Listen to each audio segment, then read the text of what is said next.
கர்த்தராகிய பரலோக பிதாவே, இன்று நாங்கள் உம்முடைய பரிசுத்த சமூகத்தில் தாழ்மையோடு வருகிறோம். நீர் தேசங்களை எழுப்புகிற தேவன். நீர் ராஜாக்களையும் அதிகாரிகளையும் நியமித்து அகற்றுகிற தேவன் என்று நாங்கள் விசுவாசிக்கிறோம். கர்த்தாவே, எங்கள் இலங்கை தேசத்தை உம்முடைய கைகளில் ஒப்புவிக்கிறோம். இந்த தேசத்தை ஆளுகிற ஜனாதிபதியையும் அமைச்சர்களையும் அதிகாரிகளையும் நீதிபதிகளையும் நினைவுகூருங்கள். அவர்களுக்கு ஞானத்தையும் நீதியையும் தேவபயத்தையும் அளியுங்கள். அவர்கள் சுயநலத்தின்படி அல்ல, தேசத்தின் நன்மைக்காக முடிவுகள் எடுக்க உதவி செய்யுங்கள்.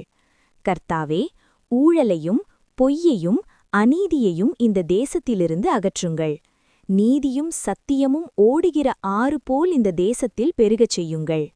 கர்த்தாவே, இலங்கை மக்களை நினைவுகூருங்கள். வறுமையில், வேதனையில், பயத்தில், நம்பிக்கை இழந்த நிலையில் வாழ்கிறவர்களை தேற்றுங்கள். வேலை இழந்தவர்களுக்கு வாய்ப்புகளை தாருங்கள். இளைஞர்களுக்கு நல்ல எதிர்காலத்தை தாருங்கள். மூத்தவர்களுக்கு அமைதியும் பாதுகாப்பும் தாருங்கள். கர்த்தாவே, இன ஒற்றுமையும் சமாதானமும் இந்த தேசத்தில் நிலைத்திருக்கச் செய்யுங்கள். பகை, வெறுப்பு, பழிவாங்குதல் ஆகியவற்றை அகற்றுங்கள். உம்முடைய சமாதானம் எங்கள் தேசத்தை ஆண்டு கொள்ளச் செய்யுங்கள். கர்த்தாவே, உம்முடைய ஜனங்கள் தாழ்மையாய் உம்மை நோக்கி ஜெபிக்கும்போது நீர் வானத்திலிருந்து கேட்டு எங்கள் தேசத்தை சுகப்படுத்துவீர் என்று வாக்குத்தத்தம் செய்தீர்.